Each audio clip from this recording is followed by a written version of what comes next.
Hello everyone, welcome to the trading fin. आज आहे Sunday. मी खूप रात्रीची व्हिडिओ ही बनवतोय ऍक्च्युअल उद्याच्या प्रेडिक्शन साठी. बट आय होप तुम्हाला मागच्या सुद्धा व्हिडिओज आवडले असतील. 2 व्हिडिओज आपण बनवलेले आहेत ऑलरेडी. तर आता आपण स्टार्ट करतोय निफ्टीचं अनालिसिस. लास्ट व्हिडिओमध्ये आपण बघितलं होतं की एक विकलीची रेंज आहे किंवा एक डेलीची रेंज आहे. पहिले आपण विकलीच्या लेवल मार्क करून घेऊ.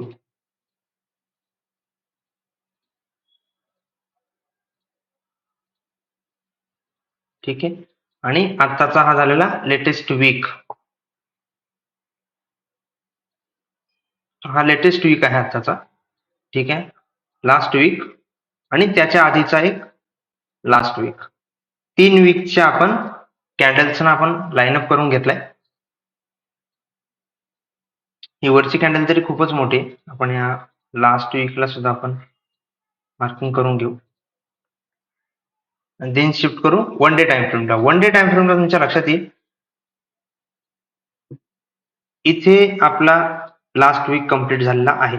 लास्ट फ्रायडेला तो म्हणजे 22,520. त्याच्या आधीची जी विकलीची लेवल आहे ती 22,588. सो 22,588 एक अशी लेवल आहे, जर ती ब्रेक झाली तर आपल्याला एक अपसाइड मुवमेंट बघायला मिळेल. आणि जर ब्रेक नाही झाली तर हा एवढा एरिया एक कन्सोलिडेटेड एरिया आहे. साधारण जर फ्लॅट ओपन झाला मार्केट तर याच्या आतमध्ये राहून वरती जाण्याचा प्रयत्न करू शकतो. भले कन्सोलिडेशन असला तरी कन्सोलिडेशन किती पॉईंटचं आहे याला खूप जास्त महत्व आहे. आपल्याला बघायला मिळेल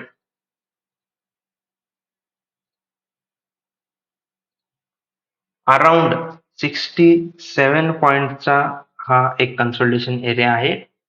22,588 पासून ते 22,520 पर्यंत. ठीक आहे. आता आपण याला काय करू की छोट्या टाइम फ्रेमला शिफ्ट करण्याचा प्रयत्न करू. त्याच्या आधी वन डेच्या लाईन्स आपण मार्क करून घेतोय. कलर आपण यासाठी सिलेक्ट करतो की इझी पडलं पाहिजे की बाबा ज्या लाईन्स आपण मारलेल्या आहेत, ज्या लाईनअप आपण केलेला आहे तो लाईनअप नक्की कोणत्या टाइम फ्रेमचा आहे ते बघण्यासाठी म्हणून आपण त्याला कलर कोडिंग करतो. सो विकलीसाठी आपण व्हायलेट कलर घेतो आणि डेलीसाठी आपण ऑरेंज कलर किंवा तुम्ही येलो कलर म्हणू शकता, याला डार्क येलो कलर म्हणू शकता. शिफ्ट करूया 1 आवरच्या टाइम फ्रेमला.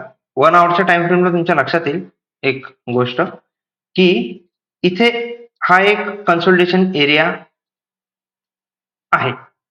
इथे हा एक कन्सोलिडेशन एरिया आहे. बघू शकताय या ठिकाणी की ही एक सॅटर्डेची एक ट्रेडिंग होती. सॅटर्डेची ट्रेडिंग तुम्हाला माहितीच असेल की बीएससी किंवा एनएससी मध्ये जे काही सर्व्हरचे इश्यू चालू आहेत लास्ट इयर पासून, लास्ट एका वर्षापासून जे काही सर्व्हरचे इश्यूज आहेत ते इश्यूज सॉर्ट आउट करण्यासाठी त्याने नवीन सर्व्हर्स बसवले. त्या सर्व्हर्सना टेस्टिंग करण्यासाठी म्हणून त्याने सॅटर्डेला एक लाईव्ह ट्रेडिंग सेशन घेतला होता. आणि आता प्रत्येक वेळेला ते असे ट्रायल घेत राहणार आहे. तर त्याच्या आधी फ्रायडेला जो झाला, फ्रायडेला तुम्ही बघू शकता की छान असा कन्सोलिडेशन एरिया त्यांनी इथे ब्रेकआउट देण्याचा प्रयत्न केला. मोस्ट ऑफ दी तरी पहिली कॅन्डल ही आतमध्ये क्लोज झाली, त्याच्या आतमध्ये क्लोज झाली.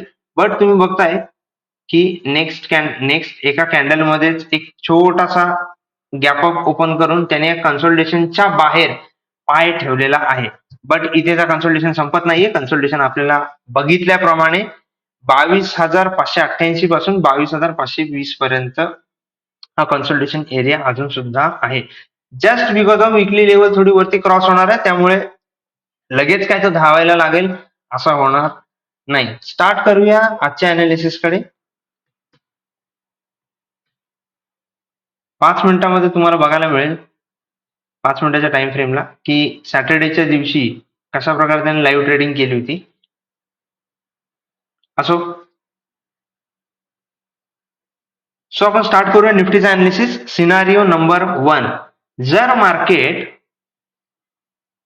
मार्केट फ्लॅट ओपन झाला तर काय करता येईल. आता जस्ट आपण सांगितलं 22,588 आणि 22,520 हे दोन एरिया असे आहेत की जिथे मार्केट कन्सोलिडेट राहण्याचे चान्सेस आहेत. ठीक आहे. जर कन्सोलिडेट राहिलं तर ऑब्व्हियसली 22,588 पासून आपण सेल करू शकतो आणि 22,520 पासून आपण बाय करू शकतो. जर फ्लॅट ओपन होऊन जर अपवर्ड डिरेक्शनला मुवमेंट झाली तर साधारण अशा प्रकारे आपण इथे एंट्री आपली बनवू शकतो जर सस्टेन होत असेल तर. आता सस्टेन होतोय की नाही होतोय हे आपल्याला जर कुठे कळेल तर ते कळेल आपल्याला ऑप्शन चेन मध्ये. 22,500च्या आसपास जर हायएस्ट ओपन इंटरेस्ट पुट साईडला जर जमा झालं तर आपल्याला तिथे लॉंग साठी पोझिशन बनवायला काही हरकत नाही. तुम्ही बघताय 22,500च्या ठिकाणी हायएस्ट ओपन इंटरेस्ट कॉल साईडला आहे. पुट साईडला जस्ट तयार होण्याचा प्रयत्न चालू आहे. इथं बघताय 41 लाख हा ओपन इंटरेस्ट इथे जमा आहे. 22,500च्या कॉल साईडला 43 लाख एवढा ओपन इंटरेस्ट जमा आहे. हा जो व्हॉल्यूम तुम्हाला दिसतोय हा व्हॉल्यूम तर फ्रायडे आणि सॅटर्डेचा होता. सॅटर्डेचा व्हॉल्यूम आहे. हाच सॅटर्डेचा व्हॉल्यूम तर झिरो होणार आहे, हा राहणार नाहीये. व्हॉल्यूम ऍक्च्युअल डेलीच्या डेली रोजच्या रोज हा झिरो होत असतो, बट ओपन इंटरेस्ट हे कायम राहतात. ओपन इंटरेस्ट मध्ये होणारा त्या दिवशीचा इंट्राडेचा चेंज हा ओआय चेंज मध्ये दिसून येतो. सो लास्ट आता जो सॅटर्डे गेला, आता जो शनिवार गेला, त्या शनिवारी साधारण किती चेंजेस होते आणि इथे किती चेंजेस होते तुम्हाला बघायला मिळेल, क्लिअर कट बघायला मिळेल. साधारण 36% ची ग्रोथ 22,500च्या पुट साईडला होती रादर दॅन 22,500च्या कॉल साईड. एवढी काय खास इथे ग्रोथ बघायला मिळाला नाही. ओपन इंटरेस्टचा चेंज आपल्याला जास्त बघायला मिळाला नाही. सो ही लेवल 22,500ची लेवल ब्रेक होण्याची ताकद आता सध्या तरी पुटच्या ओआय मध्ये, पुटच्या ओपन इंटरेस्ट मध्ये आहे. सो फ्लॅट ओपन झाल्यानंतर चान्सेस आर हाय की एक ब्रेकआउट देऊन एक अपसाइडला मुवमेंट देऊ शकतो. वळूया सेकंड सिनारिओ. जर निफ्टीने गॅप अप ओपन केला कोणत्या रेंजमध्ये, 22,588 आणि 22,520 या रेंजमध्ये जर गॅप अप ओपन केला तर गॅप अप ओपन केल्यानंतर आपल्याला एक सडन रिव्हर्सल बघायला मिळू शकतात बिकॉज ऑफ व्हॉलेटिलिटी. जेव्हा गॅप अप ओपन होतो ना तेव्हा आपल्याला असं वाटतं की फक्त ऑप्शन बायरचेच फक्त एसएल हिट होतात, असं नाहीये. ऑप्शन सेलरचे सुद्धा एसएल हिट होतात. जेव्हा कधी छोटा जरी गॅप अप ओपन झाला त्याच्यानंतर एक फास्ट मुवमेंट येऊन जाते. असं म्हणू शकतो आपण की ही मुवमेंट एका कॅन्डल मध्येच कव्हर करण्याचा प्रयत्न मार्केट करू शकतो किंवा कव्हर करण्याचा प्रयत्न निफ्टी करू शकतो because of gap up opening. ठीक आहे. जर गॅप अप ओपन झालं तर ऑब्व्हियसली आपल्याला अगेन या लेवलचा वेट करायचा आहे किंवा अगेन या लेवलचा जर सेल करायचा असेल तर 22,588 आपल्याला वेट करायचा आहे. जर बाय करायचा असेल तर 22,520 ला जर रिट्रेसमेंट झाली साधारण अशा प्रकारे तर आपण इथे आपली एंट्री बनवू शकतो. अदरवाईज आपण 22,588च्या वरती ब्रेकआउटच्या नंतर जर आपल्याला एक सस्टेनेबिलिटी दिसली, जर तो इथे रिटेस्ट घेत असेल 22,588 ला जर रिटेस्ट घेत असेल तर आपण इथून एक लॉंगची मुवमेंट एक्सपेक्ट करू शकतो. साधारण किती पॉईंटची मुवमेंट आहे ते बघून घेऊ. मधली मुवमेंट बघताय तुम्ही 22,588 पासून 22,520 अराउंड 68 पॉईंटची मुवमेंट आहे. तर अपवर्ड डिरेक्शनची जर मुवमेंट आपण प्रेडिक्ट करायचं झालं तर आपल्याला 22,588 पासून 22,794 अराउंड 200 पॉईंटची मुवमेंट आपण कॅप्चर करू शकतो जर निफ्टीने वरती पाय ठेवायचं ठरवलं तर. आता स्टार्ट करूया थर्ड सिनारिओ. साधारण अशा प्रकारे जर गॅप डाऊन ओपन झाला तर काय करता येईल. गॅप डाऊन ओपन झाल्यानंतर आपल्याकडे अगेन दोन लेवल आहेत 22,502 आणि 22,432. तुम्ही बघताय हा एक कन्सल्टेशन फेज आहे. जर मार्केट जर पुन्हा या कन्सल्टेशन फेज मध्ये एंट्री मारत असेल देन अगेन तो कन्सल्टेट करून एका जागी थांबण्याचा प्रयत्न केला जाऊ शकतो. भारतामध्ये सध्या इलेक्शनची वाईब चालू आहे. सर्वात मोठा इव्हेंट मार्केटमध्ये चालू आहे जो की 4 जूनला रिझल्ट आल्यानंतर त्याच्यामध्ये खूप मोठ्या प्रकारची व्हॉलेटिलिटी होणार आहे. कोणाचं सरकार येणार कोणाचं नाही हे आपल्याला अजूनही ठाऊक नाही. सो मोस्ट ऑफ जे सेलर्स असतात ते सेलर्स या कन्सल्टेशन रेंज मध्ये मार्केटला थांबवण्याचा प्रयत्न करतात. हा प्रयत्न त्यांचा कंटिन्यू होऊ शकतो जर या कन्सल्टेशन रेंज मध्ये जर त्याची ओपनिंग झाली तर. वळूया आपण आता एक फोर्थ सिनारिओकडे. फोर्थ सिनारिओ साधारण असा की 22,432 जर खाली ओपन झाला तर मग काय करतात. एवढी हेवी गॅप डाऊन ओपनिंग झाल्यानंतर, ह्याला गॅप डाऊन नाही म्हणू शकत, ह्याला आपण गॅप अवे म्हणू शकतो, कारण खालची जी लेवल आहे 22,432 ही त्या 22,432च्या लेवलच्याही खाली तो ओपन होतोय. सो या ओपनिंग नंतर आपल्याकडे दोन लेवल मिळतात, ती म्हणजे 22,432 आणि 22,348.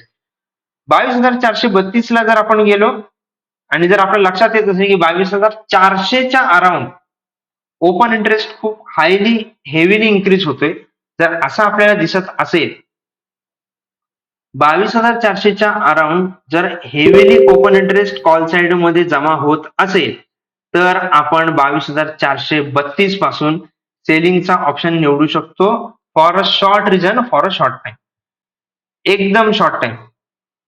इलेक्शन वाईब आहे, सगळ्यांना माहिती आहे काय चालू आहे मार्केटमध्ये काय नाही.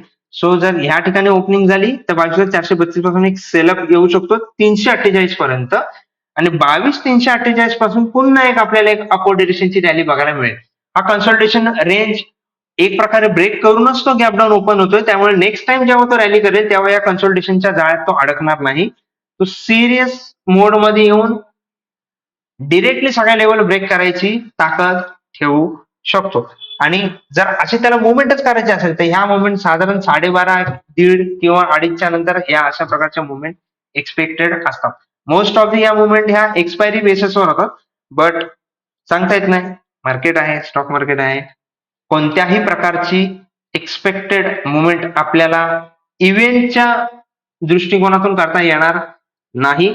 जेवढं एक्सपेक्टेशन आता आपण इंट्राडे बेसिसवर केलेलं आहे तो फक्त आणि फक्त चार्ट बेसिसवर गेलाय. जर एकदम डिटेलमध्ये किंवा अॅक्युरेट जर आपल्याला एंट्री घ्यायची असेल किंवा एक्झिट घ्यायची असेल तर ऑब्व्हियसली तुम्हाला ऑप्शन चेन येणं खूप गरजेचं आहे. जर तुम्हाला ऑप्शन चेन बद्दल जर काय शिकायचं असेल तर तुम्ही नक्की कमेंटमध्ये सांगू शकता. आपण जी ऑप्शन चेन आता बघतोय ती आहे धन या ब्रोकरची. या ब्रोकरचे जर तुम्हाला डीमॅट अकाउंट ओपन करायचं असेल तर लिंक डिस्क्रिप्शन बॉक्समध्ये दिलेली आहे. लिंक डिस्क्रिप्शन बॉक्समध्ये दिलेली आहे, तुम्ही जाऊन तिथे लॉग इन करू शकता आणि आपलं डीमॅट अकाउंट ओपन करू शकता. त्याचप्रमाणे जर तुम्हाला व्हिडिओ आवडला असेल तर नक्की शेअर करा, सबस्क्राईब करा, लाईक करा, कमेंट्स तर नक्की करा, बेल आयकॉनला क्लिक करा आणि नेक्स्ट अनालिसिस व्हिडिओसाठी तयार राहा. थँक्यू.